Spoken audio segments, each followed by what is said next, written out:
Breaking news, the Georgia Secretary of State starting to wake up, sending letters to 8,000 out-of-state voters who tried to vote in the upcoming January 5th Senate runoffs that will determine the outcome of who controls the U.S. Senate. Is Georgia and its officials finally waking up to potential abuse of their voting system? We'll talk about that and more today on Sekulow Live. Live from Washington, D.C., Sekulow Live. Secretary of State sending roughly 8,000 warning letters to people who have both requested Georgia absentee ballots, but also filed with the U.S. Postal Service a change of address to some out-of-state address. Phone lines are open for your questions right now. Call 1-800-684-3110. Brad Raffensperger warns anyone looking to come to Georgia temporarily to cast a ballot in the runoffs, or anyone who has established residence in another state but thinks they can game the system, we will find you and we will prosecute you to the fullest extent of the law. And now, your host, Jordan Sekulow. So finally, it seems like the Georgia officials are waking up. Remember, we reported last week that they agreed to do a statewide audit of signature matches from absentee ballots, and that they weren't going to do it just from the counters who had no expertise in signature matching, but they were actually going to bring in an outside party from the University of Georgia, signature experts, forensic experts, to make sure these absentee ballots, when you sign them on the back and on the card, and then you sign them on the inside, that those actually match, especially if there's already something on file for those voters. So that was one concession finally the Georgia Secretary of State has made. Now he has issued a new statement. And in this new statement, Raffensperger said Monday that his office had sent out, think about this, 8,000 letters to individuals who had moved out of Georgia but have requested absentee ballots for the January 5th elections. Now, he said qualified Georgians and only Georgians are allowed to vote in our elections. There are some exceptions there, military, temporary work, things like that, like college students, but most college students aren't away from home right now. And he said many times, I will not tolerate out-of-state voters attempting to undermine the integrity of the vote in Georgia. And here's the kicker. This comes with a real penalty. So let this be a message to those leftist groups pushing this. The Secretary of State said that anyone caught trying to game the system will be prosecuted to the full extent of the law. The penalties for this are quite extreme. A fine up to $100,000 if you try to do this, and as many as 10 years in prison, a serious felony offense to try and again, vote in a state that you are not a citizen of. Now, this is what's interesting. Joe Biden only won the state by 12,000 votes. Exactly. So, I mean, we're talking about the kind of I know the word fraud people don't like to use. Illegal maybe is the better way to say it. Illegal voting on a even small scale with elections this close. So you think about 8,000 votes, you say, oh, that's not that many. Well, Joe Biden won Georgia by 12,000, and he's just saying that they've already identified 8,000. So what has to happen next, I think, is that you've got to, one, I'm sure this number will grow. Yep. And two, put pressure on the Georgia Secretary of State to continue to putting these kind of measures in place and make sure we see action. Because what's going to happen, Dad, is there's going to be a deluge of this. Right now, it's maybe easier to figure these out. Yeah. But what happens when they all come in very late? Yeah, they come in late, or they start piling up, which is on election day. Exactly right. So I think what you have here is the Secretary of State finally, as you said, taking action that at least now will close a potential problem area. I say potential problem area because it could be military ballots in here. There could be, as you said, students. But there was that whole push to have people move to Georgia, but not really intending to stay, just to vote. Remember, Andrew Yang was putting that out there. And they've now, you don't hear a lot about that. We come back from the break. Andy Econo, who's in Atlanta right now, actually is going to join us, and we'll talk about this. We'll take your questions on it, too. But don't forget, we're in a matching challenge campaign at aclj.org, and we want to encourage people to participate as we are in literally the last 8 days here of the month. Yeah, that's right. Folks, support the work of the ACLJ. It's a critical time. You can double the impact of your donation. We have a group of donors ready to match every donation that comes through in the month of December. But to match those donations, you've got to make the initial donation. Double your impact at aclj.org.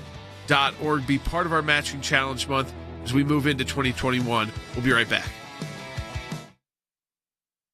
With the Electoral College voting in their respective state capitals, time is running out. What do you expect to see between now and January 6th to address these issues that have been raised by the campaign that are clearly so important to so many Americans? Some of this has to be long-term and it has to be addressed for future elections. We know that if we allow this mail-in ballot style of election with no checks on signatures and kind of just this wild, wild west style of general elections, we've got to prevent that and got to stop that. But I have a fear that Democrats in blue states, at least, are saying, "Oh, yeah, this worked great for us, so we're going to keep this." But even some of these red states like Georgia, they need to make sure. So right now, one of the big focuses is actually making sure that the laws are followed for the runoffs in the January 5th elections in Georgia that will determine the outcome of who's in control of the U.S. Senate. That's very important, of course, to President Trump's legacy, to keep Republicans in control of the Senate, especially when the Democratic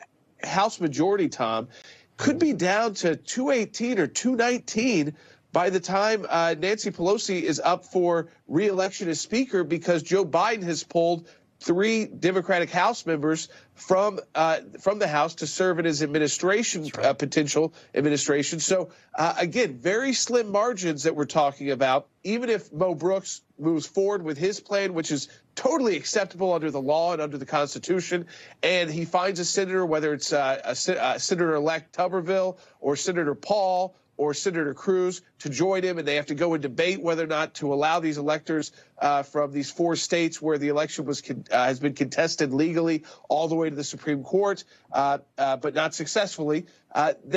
You're not going to have the votes. People have asked me, is that the state delegation vote rule for the House where Republicans are in control? They're not, Tom. That's only when someone's not at 270.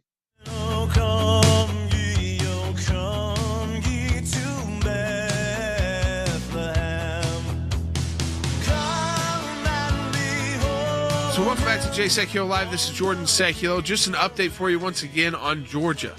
January 5th, the national election will determine the outcome of the U.S. Senate.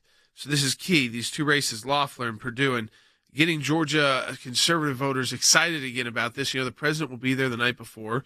Ivanka Trump was there yesterday, but so was Kamala Harris. So both sides, again, are putting in all the resources they've got left, all the resources they can put together. I think former Vice President Biden is going to be coming down there, too. Yeah, that's right. So, I mean, this is a national election. Now, the Secretary of State, Raffensperger, has put in a couple of new policies. One, he is allowing a outside University of Georgia, to do a sampling from the entire state of the absentee ballot signatures to make sure they are matching.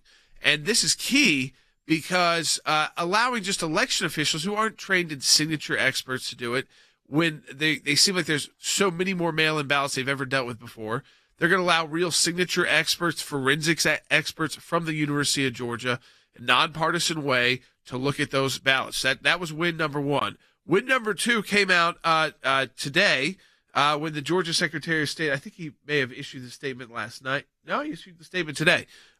Is that they've already identified, and they've sent letters to 8,000 out-of-state voters who have requested absentee ballots in Georgia.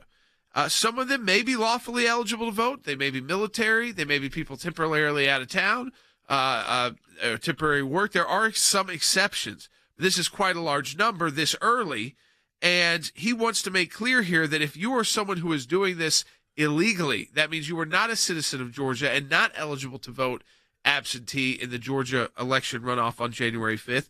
The state is ready to prosecute to the fullest extent of the law any of those individuals, and the penalties include, I mean, I just want this to be a wake-up call. Don't get abused, even if you're on the left. Don't take this risk. You're risking a fine of up to $100,000, a felony on your record, definitely, and up to 10 years in prison because you tried to vote in a state you're not a citizen of. That's how serious we take our elections in Georgia. So the problem here with me is that looking back, if they would have been doing this during the general election, who would have won Georgia? I say that because Joe Biden only carried it by 12,000 votes. And this is the absentee ballots that have come in so far. There's usually just a deluge, up until because the same ones could have applied for a mail-in ballot too. I mean, if it wasn't going to their house. I mean, I have no idea. Now, Andy Economou, our senior counsel, at the ACLJ is actually in Atlanta right now. And Andy, this new move by the Secretary of State, at least as to these 8,000 ballots, is at least bringing some sense of more control and more scrutiny of these ballots to make sure that these are legal ballots being cast. Yes, and it's a move that is long overdue, Jay. It should have been implemented in the general election. I agree with what Jordan said. It could have been changed. It could have changed the election results if we had had independent forensic examiners, as Raffensperger is doing now, from the University of Georgia to check the signature on file in the voter registration with the signature on the ballot, but certainly identifying at least 8,000, and I think it's probably more than that he should have sent out, but at least identifying 8,000 people who have requested absentee ballots, who have changed their post office registration address with the United States Postal Service. That is suspect right there. If you have changed your address with a with the Postal Service, that you're moved out of state, what are you asking for an absentee ballot for? You're no longer a Georgia citizen. You have moved to another jurisdiction. Well, and at least Andy, there are some exemptions. I don't want to cut you off, but there are some exemptions.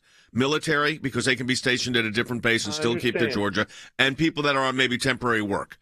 I understand that. Military, I have no problem. People who may be teleworking temporarily from another state, but at least he's looking into it, which is something that he should have done before, and I think that's a good step. Somebody has waken up in the Secretary of State's office and is looking at these things which should have been looked at before. But this, I can tell you, this is a big election. I voted in person. I have never seen that many people vote in a runoff election as voted in the Decatur, Georgia precinct where I went to vote early vote. It is a mob of people. Nearly 1.5 million Georgia voters have already cast their ballots in the Senate runoff elections for next month. Will be on January 5th. So there's already been a big result. Now, I'm going to go to Harry Hutchinson because from a legal standpoint, I think what the Secretary of State's doing, and we have a question coming in on Facebook on this. Pauline said, why is the Secretary of State of Georgia, why need he do the same thing for the presidential election? They should have. Absolutely. And one of the things that distinguishes the Georgia Secretary of State, Brad Raffensperger, is that he seems to be behind the eight ball. In other words, he is now saying that he is going to enforce the law. Where was he before November the 3rd? Where was he during the general election? And the best deterrence to violating the Georgia law with respect to the runoff would indeed be the prosecution and conviction of individuals who have already violated the law with respect to the November 3rd general election. So I welcome what he's doing now, but I think the real issue is where was he for the last 6 to 9 months?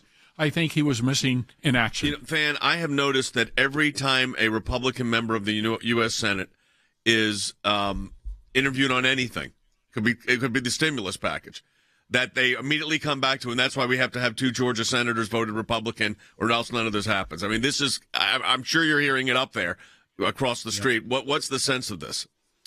Well, it's the most important thing moving in their world right now. I mean, they approved the stimulus package last night, which is, of course, very important, but they know that their job for at least the next 2 years, and obviously these Georgia Senate cycles, it's a 6-year cycle for a Senate term, but the next Congress, the leadership of the Senate is going to depend on these 2 races, whether it's going to be Leader Schumer or Leader McConnell. And look, I agree that these are good moves by the Secretary of State. I do hope, Jay, that there's a couple more layers to this, though. I mean, we talked on yesterday's broadcast how there are nearly 40,000 people who have already voted that didn't vote in November. And much like the 8,000 people we're talking about, Jay, a lot of those are going to be valid, but some of them probably won't be. So that's a tier that the Secretary of State has got to look at. And look, it's not accusing folks of wrongdoing. It's literally his job to look at these suspect votes and say which ones are valid and which ones aren't. All right, well, we just got some more breaking news, on this. That's right. So the Georgia Secretary of State has announced he's leading a full-scale investigation to combat illegal voting. This goes past this. So he is now coordinating a whole-of-government effort to combat illegal voting in Georgia. It includes the GBI, that's the Georgia Bureau of Investigation, the state version of the FBI, local elections departments on the initiative. The Office of Secretary of State has launched over 250 investigations into credible election concerns this year and begun a signature audit just in Cobb County alone. He said he's committed to marshaling all resources available to ensure qualified Georgians and only Georgians cast ballots in Georgia. So he's got the GBI. We're focused on post office certified investigative staff on upholding. So they also have investigators for the legitimacy of the ballots cast in Georgia. So for folks, if you're out there right now and you're saying, should I vote? Is it going to really count? Listen, it may not have happened the first time, and that was extremely unfortunate and wrong of the Secretary of the State. But it seems like corrections are being made. You need to get excited. These elections can be won by conservatives if they show up. And the balance of power in the Senate can stay in Republican control if you show up. But if you still listen to some of these people on Twitter who are kind of losing their mind and saying, let it all burn down, well, that's not how you want your country run. Because let me tell you what that means. Abortion on demand with no restrictions. It means a lot of your taxpayer dollars going to abortion. And by the way, the government will have a lot more of your taxpayer dollars because they'll be raising your taxes extremely high as they want. And Green New Deal, there it goes, packing the court, potentially because Joe Biden has said, whether he hasn't committed to packing the Supreme Court, but he has said he's going to put together a panel to look at it. So he's not saying no. So you lose these two, you lose momentum. What happens in the next midterm election? Yep. And we're right on the cusp of taking back the House, and we're able to keep control of the Senate if you in Georgia show up and vote. You just have to show up and vote, and then get your friends and family to vote. Let me give you some statistics on that right now. It looks like of the early votes that have come in, it's about 1.5 million, so it's still tracking very high on absentee ballots that have cast or early voting. So that's a mix. You got people. You can go vote early in person right now as well. So 1.5 million. That's up a couple 100,000 since the last report was done that we were talking about earlier this week. Now, what's interesting here is that 48% of early absentee voters are likely Democrats. That's just the absentee voters, compared to 45% of Republicans. That means Republicans are actually doing a pretty good job because they should be, for Democrats to win, they're going to have to win the absentee vote by a very margin. big because this is not including the in-person voting, which Republicans did much better in. When we get back, I want to talk to Andy Economo about the significance of the Secretary of State calling in the Georgia Bureau of Investigation. That's a big move. Should scare people, too. It should.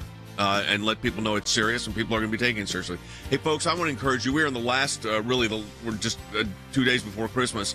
We're getting into the last week of the year. Your support of the ACLJ and our Match and Challenge campaign makes a huge difference. If you enjoy this broadcast, you're keeping it on the air. ACLJ.org. That's ACLJ.org. Be part of the Matching Challenge. Back with more in a moment. I was at a board meeting at Youth for Jesus, and the executive director said, we've got a case. The Supreme Court had just granted review. It was about literature distribution at airports. We wanted to have the Bible study meet in the school, but it turned into a problem when the principal said, no, you can't have it. I told her that I wanted to sing Noel, and she said, the principal said that we can't have anything to do with Christ in our songs. We marched around the country defending evangelism in Chicago, in Boston, in New York, Atlanta, Texas, Southern California, Northern California, and points in between. We got a letter one evening from the IRS saying they wanted all this information that we all knew immediately was not right. How do you fight the government? How do you fight the IRS? Tea Party groups say they're being targeted by the Internal Revenue Service, and they're enlisting the aid of the American Center for Law and Justice. They were trying to shut groups down that they disagreed with. This was very, very serious. The federal courts do not need to become monitors of state trespass actions, and that's all this is. We were looking for the right to speak our minds and our consciences, and we won that right today. Religious persecution is a situation where your life is literally put in jeopardy simply because of what you believe. Can you help? Can you do something? He's on death row, and so we launched an international campaign. His freedom now rests solely on diplomatic efforts by the United States government and world leaders dedicated to human rights. The release of Andrew Brunson. He is the American evangelical from North Carolina, held in Turkey for more than 2 years. There was an Air Force plane that came from Germany that had been on standby. We're flying, and they finally left Turkish airspace. It's like, okay, we're really out of Turkey and free again.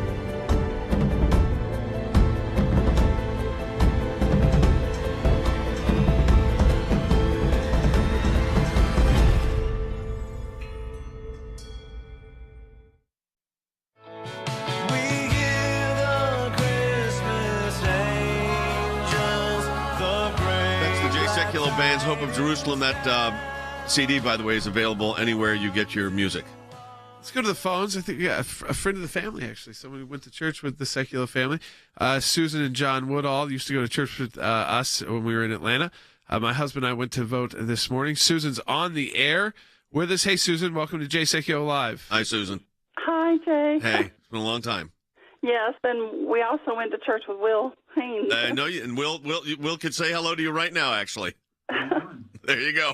Will's Hi, back Will. in the booth. So nothing changes in 20 years. Go ahead. You're on the air. Yes, this morning, John and I actually went to take our absentee ballots and vote, and when we went to drop it in the box there, it's at the polling location. There were 2 Forsyth County Sheriff's officers checking tags on the cars to make sure if you're going to vote there, you better live in Forsyth County. Yeah. No, I'm glad to hear that. I was going to, and thank you for calling in and telling us that, Susan. I was going to ask Andy this. What is the significance of the fact that the Secretary of State is utilizing the resources in this latest letter he's just sent out, the resources of the Georgia Bureau of Investigation? You've done a lot of work with the GBI over the years.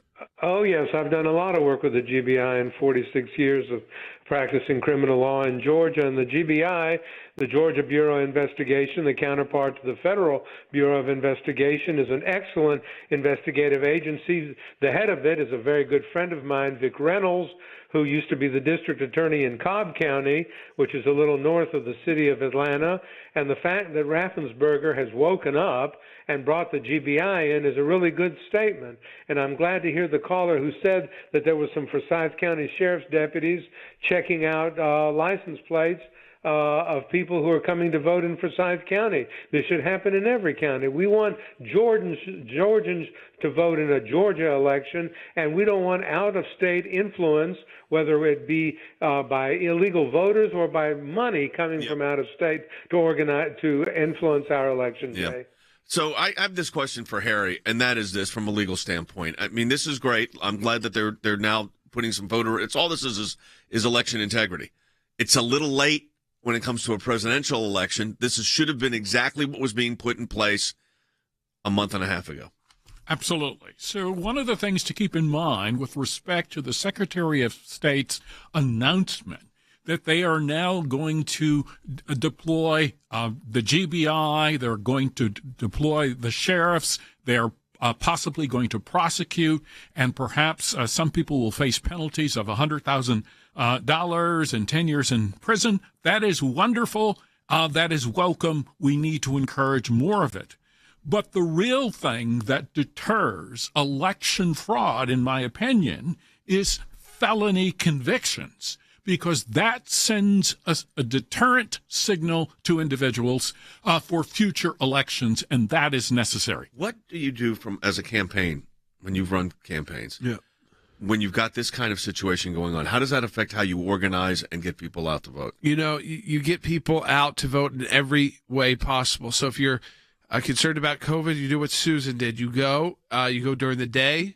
9 to 5 has been a recommendation in Georgia that they don't keep their drop boxes open past that, so past normal business hours. And her report was great that in Forsyth County, I want to hear of that in Fulton County. I want to hear about that in Cobb County and Gwinnett as well. I'd like to, in DeKalb County, I want to know that maybe there's sheriff's deputies watching who's dropping off the ballot, at least questioning people if you have an out-of-state license, tag. Maybe look at their ID. Maybe just ask the question. It might be that you're still a legitimate voter, but they're putting measures in place that they didn't. These are the kind of measures that states. I don't like tampering with how you vote right before a presidential election. I think it's wrong. I think almost that should be illegal. Yeah. Because it causes so many of the problems that we're still dealing with from the 2020 general election. But these were the safeguards that none of these states adopted. Well, that's what's so ironic here. It is enraging, I know, if you're a Trump supporter, to look at this and say, gosh, they easily could have done this for a presidential election, and they didn't. And they didn't do signature verification, and they didn't do those audits, and they didn't do all of that work, and they didn't have sheriff's deputies and watching who was using the drop boxes. So I think you want to encourage people to vote the way they feel most comfortable. If it's absentee, it's do it at the drop box in your county, the closest to you. I'd say even hopefully you'll see security where you are. If you're in a county that is leaning more the other way, I'd go in and vote. As long as you're not too sick to do so or the pre-existing condition and you don't feel comfortable, I would go in right now and cast early voting. And early voting happens statewide. And so you've got like 20, and probably in Georgia, where you are within 10 miles, there's probably 80 different places you can go to cast an early ballot. So you can look up that on the Secretary of State's website. But, it's a very... don't wait. I don't want everybody to wait till Election Day, because what the left is trying to do is build up an almost insurmountable number going into Election Day to try and ward off Election Day voters. They're going to... So Stacey Abrams, she says she's got 1.2. The Democrats are up to now... let's see. They are leading. There's 1.5 in. That includes both early votes and absentee votes that have already been cast. And Democrats are only leading 48 to 45%. That's a good number for Republicans because Republicans vote on Election Day. But how about we start tightening that number leading into Election Day? I think if the last numbers come out before Election Day, that early vote number is very close, it will encourage more Republicans to get out and vote on Election Day instead of saying, you know what, my vote's not going to matter because we can't, even though you can, because Georgia's a big state with a huge population of Republican voters. They're going to try to scare you away from voting, either if it's through COVID or by saying, look, we've got this huge number. You're not going to be able to beat us. Never believe that. There's always enough votes to beat whatever came in early. But you've got to show up and actually do it. Make your election plans now. Figure out a day. Maybe it's today. Maybe you get off work early tomorrow. Go do it. Do it right after during the holidays. Right? If you've got 30 minutes and cast your ballot in person, or drop off your absentee ballot if you feel like it's in a secure location. If not, go in and vote in person now. Early voting still going on. And then, again, there'll be most of you I think I'm talking to in Georgia will probably be Election Day voters. But, again, remember, if you are doing anything for the holidays, get in the vote now. I know they're telling you not to travel, but even if you're traveling a couple hours away inside the state of Georgia, make sure to get this done now so that you don't wake up on January 6th and the U.S. Senate is controlled by Chuck Schumer. Which I want to throw this to Tham. We only have a minute here, but explain, and we'll do this more when we come back in the second half of the program. The impact of having the Republicans lose control of the Senate would be really deeply felt on a lot of issues. Well, and proactive and defensive measures. I mean, we've talked about all the top-level ones, but what about, dollars for regulatory reform? What about oversight in committees? We know the House of Representatives is not going to do much of that at this point. The Senate would have to. What about life protections, the Hyde Amendment and spending bills? All of those second-layer things, in addition to the Green New Deal and the court packing and the nominations and the tax policy, Jay, all of it, literally all of it, is on the ballot in Georgia here in a couple of weeks. And I would just say to Georgia voters, if you're a conservative and you don't vote, I'll blame you. And the country will blame you. A lot of conservatives will blame you because you're acting like babies. I'll say it again. Show up and vote. Vote overwhelmingly, and you will win. Stay at home, you lose. You have no shot, no chance. That's the message I send to you as someone who's worked on multiple campaigns in the state of Georgia, is a former Georgian as well. We'll be right back on Jay Sekulow Live, second half hour. One of the practice areas that we've been able to develop is Freedom of Information Act requests, or FOIA requests. It's thousands of pages of paper, and in those thousands of pages of paper, you usually find a nugget. Government agencies acting out of control. We have exposed that in our FOIA litigation, and we do that every day that we bring these cases. It is your statutory right as an American citizen to have access to documents that reveal how the government is functioning, how your government is functioning. We took it to the IRS. No one ever does that. What the IRS was doing was violating the Constitution and statutory law. They can't do what they were doing before. They've been hiding behind in the shadows. These FOIAs bring them to light. How do we know? Because our FOIA litigation got that document. Those of you that support the ACLJ, this is what it's all about at the end of the day. It's all because of you. And you can doubly impact your donation today at aclj.org. Go online and donate now. Live from Washington, D.C., Jay Sekulow Live. And now, your host, Jordan Sekulow. And welcome back to Jay Sekulow Live. This is Jordan Sekulow. We are taking your phone calls at 1-800-684-3110. So let me encourage you, we're live right now. We're taking your calls, your questions, your comments at 1-800-684-3110. And an interesting question coming in, Robert on YouTube. He said, why isn't the mainstream media all over this news from the Secretary of State? One is, it just broke this while we were right before we went on the air. But two, a lot of the mainstream media doesn't want to report this. Why? It will scare people from casting illegal ballots. They want people who think they have any chance of possibly being somehow a citizen in Georgia to try and cast a ballot. And what they don't want those people to know is that if they aren't, they could go to jail for 10 years, be fined $100,000, and be a felon for the rest of their life. So I think it takes broadcasts like ours, other kinds of news outlets, and maybe a little bit more time today before this messaging gets out. Maybe Raffensperger will come out, do a press conference like he's done in the past before, and explain this with the GBI officers. Maybe we'll get more reports like Susan's about having the sheriffs watching who is putting in absentee ballots in the box collection outside the postal offices to make sure that they are Georgians on their license plates. A friend of mine, by the way, in Gwinnett said that he voted yesterday. There was no law enforcement in Gwinnett checking license plates. There was a patrol car at the entrance of the building and an officer inside. I'm sure that was probably for security. We have a call. But in person, they've got a lot of other ways to check you, too. You got to prove that your ID, things like that. Your address has got to match. Yes. So there's more protections there than there is the drop box. Yep. Let's take the caller on line one. Sure. Ray in Georgia on line one. Hey, Ray, welcome to Jay Sekulow Live. Hey, Jordan. Hey, Jordan. Hey, Jay. Thank you guys for taking my call. I just have a quick question. If Kelly Loeffler and David Perdue, again, I'm a Christian conservative, I'm a minority, Hispanic. All Kelly and David would have to do is simply say, we will be contesting the election when we get back into Congress, letting us know that they're going to fight for Trump like we want them to because of what happened in Georgia. Yeah, Ray. I mean, Kelly Loeffler's been very clear. She does not believe the president should concede. She believes that there were election irregularities in her own state and other states. Perdue has said the same thing. So, again, you might not be getting that from the news, but you know where I think you're getting it from? The left. The left is trying to tell you this, if you're a conservative voter, say they didn't stick up for your president. They're just playing games with you. I want to because Donald Trump's going down. He's tweeting every day about how important it is to vote for Loeffler and Perdue. Every single day. Look at his Twitter feed. He's going to Georgia the day before the election. That's how important this is to him.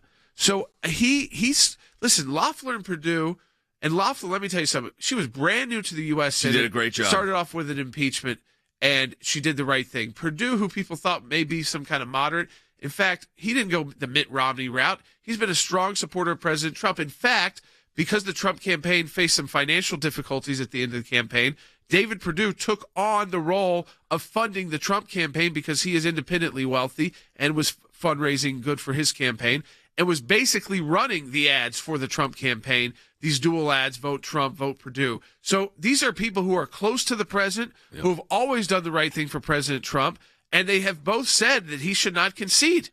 So I think, what else do you want from them? They've got to try and win their races. Yeah, well, and if you're concerned about to protect his legacy, if you're concerned about the judges that are appointed by and confirmed, if you're concerned about the life issue, if you're Tham mentioned this, regulatory overreach, if you're concerned about religious liberty, if you're concerned about international affairs, this Georgia election, Tham, with only 40 seconds left here, is a national election.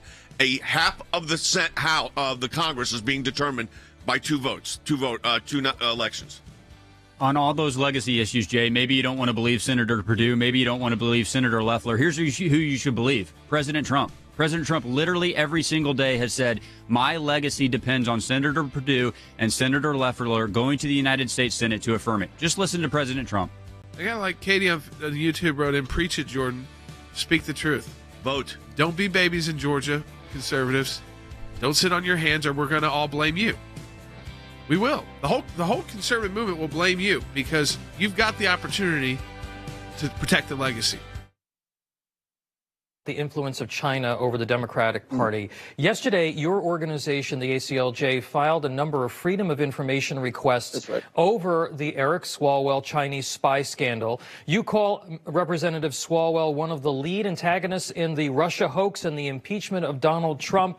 But Nancy Pelosi and congressional Democrats, they're saying there's nothing to see here. What documents are you asking for? We're asking for all of the communications. So it's between, it would have been then Obama administration officials, and they're all named in our FOIAs, about what was happening with Swalwell, and so what led to his defensive briefing. And critically, we filed them before the next potential Biden administration is in.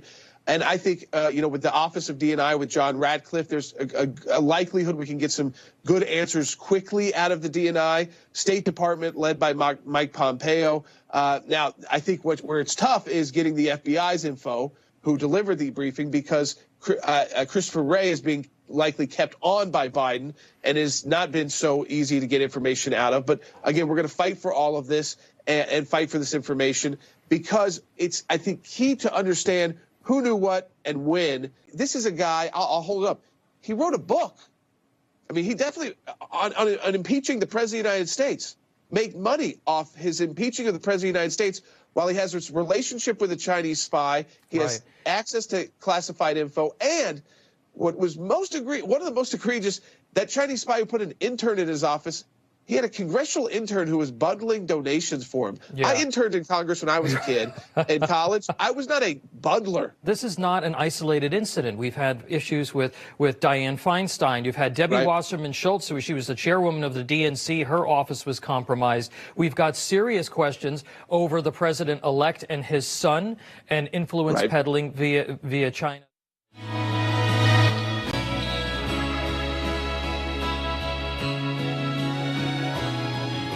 Okay, you're going to have to get more excited than that to win the election in Georgia, okay? Maybe we got some different tunes. Maybe Devil went down to Georgia and looking for some votes to steal, which is... Here we go, a little something more positive to get you to go and vote. Like they said in that thing you do, a little snappy, a little up-tempo. Something, let's get, I know it's the holidays, but also in Georgia you are... Listen, I don't, I know what it's like being in those states where it's like you already did one and now you're having to go through it again. It can be annoying to say the least, every TV ad. I was going to ask Andy about that when you're done. It can be a little bit in your face I'm getting 20 texts a day because I donate to a lot of these candidates. And I get 20 texts a day asking for more, and I get it. They need more. They're trying to win. They're trying to win the Senate. So if you give a little, they start asking for more, and this will all come to an end soon. January 5th for you in Georgia. But by the way, all of us around the country, we call it a national election. We're getting the same text messages too. If I look down at my phone, when I wake up in the morning, I got 18 texts from Kelly Loeffler, David Perdue, Ronna. I got them from the president. I got them from Laura Trump. Ted Cruz. All going to the Win Red, which is the place you want to go, or the Georgia Runoff Fund. But let me just tell you this. These elections can be won. You can beat the machines if you think that's the problem. You can beat the people trying to potentially put in these illegal absentee ballots because now Georgia's on it. But you've got to show up. If you do not show up, neither Loeffler nor Perdue, whatever the polls show, can win. And they're up right now. The other side is going to show up in massive numbers. But I know there's more conservatives out there and independent voters who like a check on government to take and make sure that it is not Chuck Schumer, it is not going to be a Green New Deal, it's not going to be a huge tax hike and penalties for investment. You could go through the list. Expansion of Obamacare, like if that's what people want right now. This is why we call it a national election, because what you do in Georgia is going to affect me. Yep. And everybody listening to this broadcast right now in all 50 states. So let me ask territories. Let me ask this to Andy. You're there. You just got back a few days ago. The airways being inundated? Inundated, unbelievable. Every time you put on television, even if you're on YouTube, any channel, any station, all you hear is Kelly Loeffler, David Perdue, followed by Warnock and Ossoff. and these come just in massive doses that they're giving this to us. And my phone has been ringing continuously 10 and 12 times with these robocalls to vote one way or the other. I have never seen, in all the years I've lived in Georgia, I have never seen such an onslaught of commercials and ads on television, and some of them are pretty nasty on both sides. I must say, on both sides are pretty low, encouraging voters to vote and attacking the other candidate. But I've never seen it quite this intensive, Jay. I've got a question for Than, and then want to throw it to Harry, and that is this. If the Democrats were to get control of the United States Senate, they have the House, and if Joe Biden is sworn in on the 20th as president, assuming all that takes place, the Green New Deal is what's going to happen? Oh, it very likely could be on the floor of the Senate. I mean, Speaker Pelosi already wanted the principles in the Green New Deal to move through the House. She wanted Leader Schumer to be put it on the floor of the Senate. And look, all of the pressure, especially after an election, is going to be on Leader Schumer to put that on the floor of the House. And Jay, maybe just to give somebody an example of exactly this week, that stimulus package that passed that people are going to get direct checks from, if the Senate had been controlled by Leader Schumer, the package that would have passed would have been $4 trillion, and it would have been bailouts for the states. And guess what would have not been in there, because Speaker Pelosi did not have it in her bill? There would have been no checks going to the American people. So look, this week, that's the agenda that would have been on the floor of the Senate if Leader Schumer had been in control. Bail out big government. Yeah, that's what they want to bail out the government. Because this is what I wanted to ask Harry. So let's assume what Than said is correct. So this the things like the stimulus package would have been very different, and then you would have had the Green New Deal. What's the impact of that on the economy when they start doing these kind of excess spending? Well, the impact on the economy will be felt first and foremost by average working men and women, because the Democrat agenda is focused on raising taxes on working Americans while claiming that they support working Americans. And so the Green New Deal, for instance, would have a disproportionately adverse effect on whom? Working Americans, particularly in the energy industry. And so if your job is connected to fracking, if it's connected to oil, natural gas, you could lose your job if the Dems are able to push through the Green New Deal. In addition to the Green New Deal, there are other ideas that the Democrats have. For instance, they are trying to push, very quietly, of course, additional gun control measures. So the Second Amendment is on the ballot, for instance, in Georgia, as well as these Green New Deal options. If, for instance, you like beef, that's on the ballot in Georgia, because the Green New Dealers, they want to eliminate cattle. Because cattle, according to them, are one of the primary causes of climate change. So lots of issues are on the ballot in Georgia, and so I hope the American people, but particularly the people in Georgia, think about those issues going forward. Let's take a call, Jordan. We got especially people from Georgia. Yeah, Martha in Georgia on line one. Hey, Martha, welcome to Jay Sekulow Live. Hey, I just wanted to give you a little bit of peace of mind here. Let me put me off speaker here. I went to vote in person on Friday. Okay. And when I presented my license for ID, when she put it in her machine, she informed me, yeah, you did receive a mail-in ballot, which I had. And I said yes. And she said, well, we need you to sign an affidavit stating that you are voting in person and that you're not going to be using your ballot. So I thought that was kind of cool that they're at least looking out for the potential for double votes. What county are you in, Martha? Camden. All right, and let me ask you this: did you have to bring in your ballot? No. That is my only concern. Is you've got control of it, so I'm not concerned with you. You're going to do the right thing. But how many people who aren't good people can go in, say they'll sign that affidavit, and then send in their absentee ballot too? And if this is at general election numbers, it becomes that much more difficult to find these duplicate ballots. Especially when some are on paper absentee and some are machine. I'm glad that they're doing that. They're making you sign an affidavit that you would be legally responsible for that. If they caught that, you'd be in trouble if you did something like that. And that's still better than what was done in the last general election. But I favor them saying, well, you need to come back and bring your ballot to be destroyed. So let me ask this to Andy from just the standpoint of time to put that in, or if probably that's the don't law. have time now, and it would be retroactive, so you'd run to an ipsos facto problem. But here, a retroactive application of the law. So here you've got the Secretary of State working with the Governor's Office, the GBI, the Office of the Secretary of State has launched 250 investigations into credible election concerns this year and begun a signature audit in comp. What does that signature audit lead to, Andy?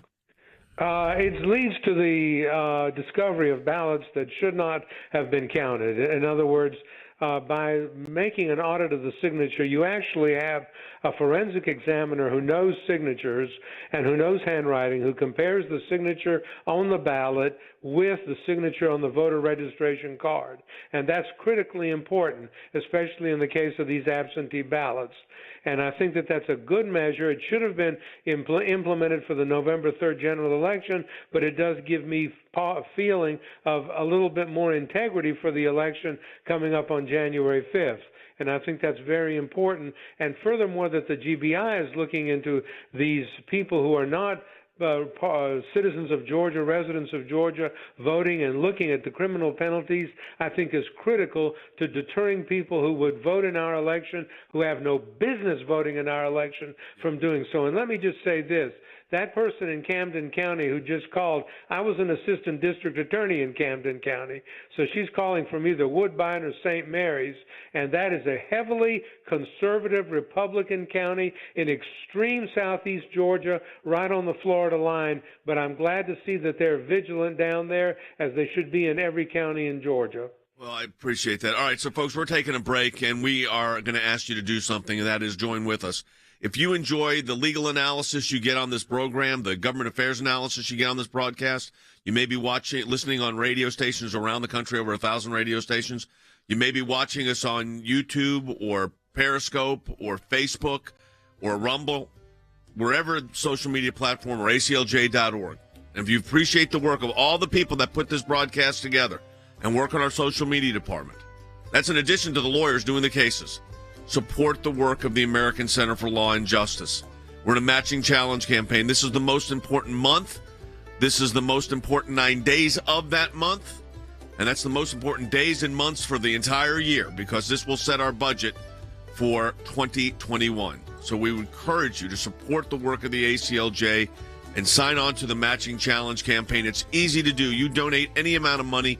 One of our other donors, they meet together and they have pooled together to match that gift. So let me encourage you to go to aclj.org right now, and any amount you donate, we're going to get a matching gift for. Back with more, including your calls at 800-684-3110.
little more exciting because Georgia voters, with these new polls that have come out, listen, some of these polls are outliers. Don't ever You got to base explain the difference, though, Jordan, between registered vote. So yesterday we were talking about Trafalgar poll of registered voters. That's basically anybody in the state that could vote, but not necessarily people who likely vote. And it was a big number. They sampled 1,064 people, and it had Purdue up 2, and it had Loeffler up 6. A new poll today out of Survey USA, done with the local media there as well, that was conducted just after that poll from the 16th to the 20th, so really just up until a couple of days ago. It was a smaller sample size, 600 people, but they were likely voters. Explain the difference. Likely voters are people that probably voted in the last general election. They vote in midterm elections. These are people who show up to vote. They're not just every once in a while voters. This poll shows Ossoff, the Democrat running against Purdue, up 5. It shows Warnock up 7. Georgia Republicans, Georgia conservatives, you better start voting. You better show up. Because let me tell you, numbers like this, they're not stealing an election. They're no fraud. That's not illegal. That's just beating you. And I think that's my biggest concern in Georgia is that the Democrats are going to outright, no fraud needed, no illegal needed. They're just going to beat Republicans because you guys are sitting on your hands. And every report I get from every staff person I know working in the state of Georgia, these are people who have literally gone from the Trump campaign around the country to try and save these races, and help Purdue and help Loeffler. They have said how depressed you are in Georgia and how undetermined you are to get out and volunteer. Wake up. How many times do we need to tell you? Do you want Chuck Schumer and Nancy Pelosi and Joe Biden potentially controlling your country at the federal level with no checks? You want your taxes up, 20%? And then you got to pay for the Green New Deal. So how many little taxes will be on your businesses too? Not little, big taxes. How many of you would like to lose your job in the energy industry? Coal, which is just coming back. Steel. All those, the industrial cities that are starting to come back under the Trump administration. Manufacturing. Even as Harry said, the beef industry because of CO2 emissions. Car companies, if you're not quickly enough to get all fully electric. I mean, think about this. Think about the implications you and Georgia will have on all of us in the country. That's not usual that you have that kind of pressure. But you have 2 U.S. Senate races. You can give the Republicans a little buffer, by winning both of them. And I think if one wins, they both win. But right now, it doesn't look like you're not showing up the same in early voting. You're down there, conservatives. Now, that doesn't mean that all Democrats that voted are voting Democrat or that all Republicans they have registered there are voting Republican, but you're down. You're not down as bad as you were in the general, but you are down. So you've got to decide right now how you're going to vote. What's the best way for you? Is it dropping off an absentee ballot in a box? Do you feel secure that way? Is it voting absentee through the mail? I don't really recommend that with the way Georgia's been handling things, or going in person early when there's less people there, so the COVID risk is much lower. I know Republicans love to vote on Election Day, but don't let them get to a point where they can run an ad 2 days before and say we're up 5 million votes. David Perdue's campaign just sent something out, and I want to run this by Fan and Andy. So Election Day is just 2 weeks away, he says, and we need all the help they can get to cross the finish line to victory. Without your help today, we risk giving complete control of Congress to the radical left. And then he goes on saying that means Chuck Schumer, Nancy Pelosi, AOC, and the rest of their extreme leftist allies. So that's in an election, that's a fundraising piece, Fan, for Purdue. But the truth is, if Congress does go to these 2 in the United States Senate in Georgia to Ossoff and Warnock, it is going to be the radical left. That's not hyperbole. That's fact. No, both parts of that email are absolutely true, Jay. I mean, the point about needing voters now is absolutely true because there's been almost 40,000 new voters already. Jordan's right. Unless both sides get excited, whoever gets the most excited brings out the most new voters is going to win the election. And then on impact, the portion of the email that talked about impact, absolutely true. I'll just take one narrow slice of what Jordan talked about. Energy regulation. You have a job in the energy industry. The regulations have come down during the Trump administration in dramatic measure. I can guarantee you, Jay, in the first 100 days of a Biden administration, those regulations are going going to go right back up. And you might say, well, what does the United States Senate have to do with that?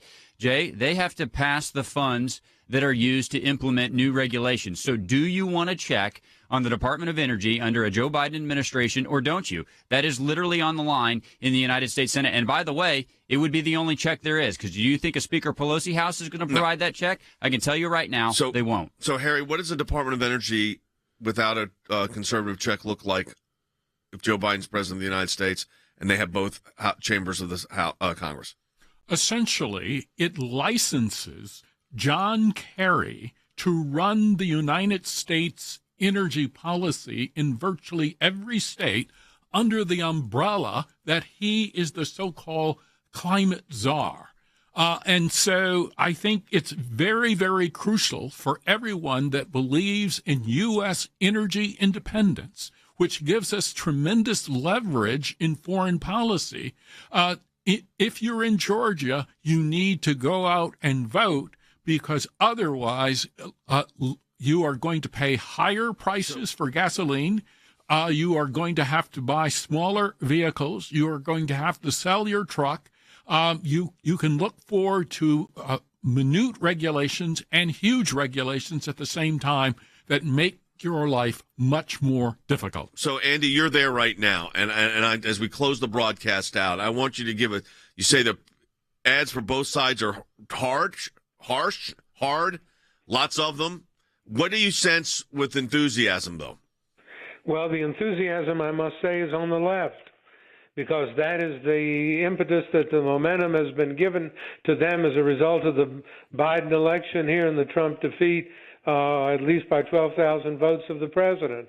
And therefore, we have to overcome that, who are conservatives, who believe in energy independence, who believe in jobs, who believe in non-having abortion on demand, and a myriad other issues.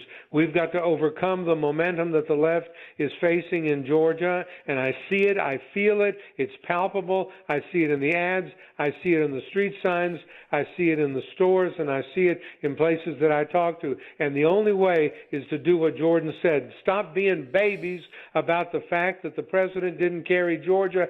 Get out there, exercise your right, and vote the conservative slate, vote for Loeffler, vote for Perdue, if that's what you want. If you want the other side of government, you vote for Ossoff and vote for Warnock, and you'll get what you vote for. You know, let me say this too. If you're a Second Amendment supporter, someone that's important too, one of Joe Biden's plan is that you've got to register and pay a license for any firearm with a clip that can hold up to 12 rounds. That's most handguns, folks. That's not just like long rifles, semi-automatic weapons. We're talking about most handguns have a clip that can hold 12 rounds. That's what comes in Chuck Schumer's America, in Joe Biden's America. That will not happen if these two Georgia Republican senators win. But if they don't, you will be violating the law if you don't register your gun and pay a fine. And we're talking handguns here. We never tell you who to vote for. No, but we are telling you the facts. We are telling you facts, and we're going to tell you better vote. All right, folks, and we're going to talk to you tomorrow on the air. Support our matching challenge at aclj.org. That's aclj.org. Double the impact your donation. We'll talk to you tomorrow.